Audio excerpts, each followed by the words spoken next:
he took their publishing and used it, however he got it, he used it and made millions off of it. That helped him be a billionaire. And then he gonna give them back with nothing in the tank. Gene Deal must know all of Diddy's deepest, darkest secrets because he keeps talking about him without a care in the world. And the latest bombshell he dropped concerns Diddy's recent decision to return publishing rights to bad boy artists. So Diddy made a big deal out of this, and it brought him a lot of good publicity ahead of the release of his new album. However, according to Gene, this is nothing but a PR stunt because those publishing rights are worth nothing now. Plus, Gene explained that Diddy only returned the rights because he wanted to fix up his reputation ahead of his recent VMA appearance, where he received the Global Icon Award. But that's not all. Gene also blasted Diddy for leaving bad boy artists broke, and he pointed out that most artists who were on Diddy's label either died before they could spend their money or were left with nothing after Diddy dumped them. It wasn't big because he didn't get a chance to spend none of his money. Craig Mack got thrown out the label. Who is we?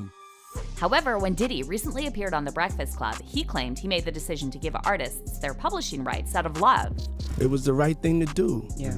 You know what I'm saying? It was the right thing to do, and it's the frequency that I'm in. It's the love frequency. But it looks like fans aren't buying into Diddy's whole love frequency era, and they're siding with Gene Deal.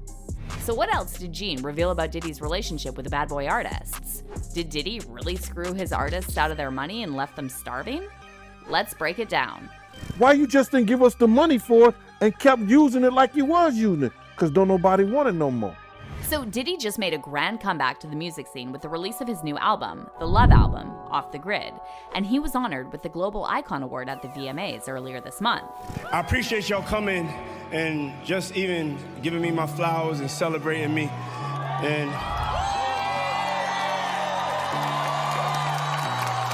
yeah. Diddy also performed a medley of the greatest bad boy hits at the VMAs. However, many fans thought it was strange how none of the bad boy artists wanted to perform with him, despite the fact that Diddy recently announced he was giving them back their publishing rights. So in case you missed Diddy's big announcement, on September 4th, Variety broke the news that Diddy is giving back publishing rights to all bad boy artists, including Biggie Smalls, Faith Evans, Mace, and many more. Diddy's source told Variety that Diddy received multiple multi-million-dollar offers over the years for the rights to the Bad Boy publishing catalog, but instead, he generously chose to reassign the rights to the artists. Combs sees it as part of a broader goal of promoting economic empowerment for Black artists and culture, the source added. And while those less familiar with Bad Boy history praised Diddy for this move, many others, including some of the Bad Boy artists themselves, slammed Diddy and said it's a little too late to be doing this now because those publishing rights have lost all their value.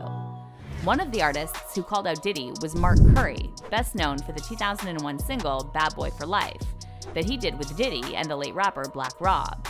By the way, Black Rob, the artist who appeared on multiple Bad Boy hit songs in the 90s, died in 2021 after being homeless for years. I mean, I've been dealing with this man for 5 years.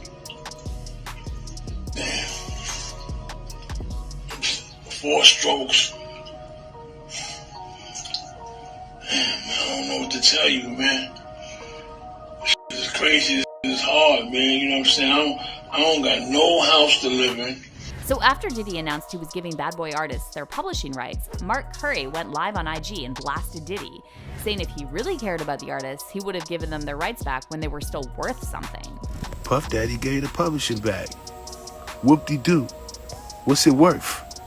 What was it worth 10 years ago, 20 years ago, and what's it worth now? What did he give you back? That's disrespectful. I told him, why don't you just keep it and pay me? I don't want the publishing, I want the money. Come on, y'all think he doing a good thing because he give back some publishing? Come on, man. It's not worth anything. Mark said his publishing rights are now worth only around $300 to $400 a year because no one's picking up these songs anymore and playing them on the radio or using them in commercials and movies. By the way, this isn't the first time Mark publicly called out Diddy. Back in 2009, he released a book, Dancing with the Devil, and revealed many more shady details about Diddy and Bad Boy Records. The book describes how Diddy pushed himself onto his artists' tracks so that he could charge them for special guest appearances.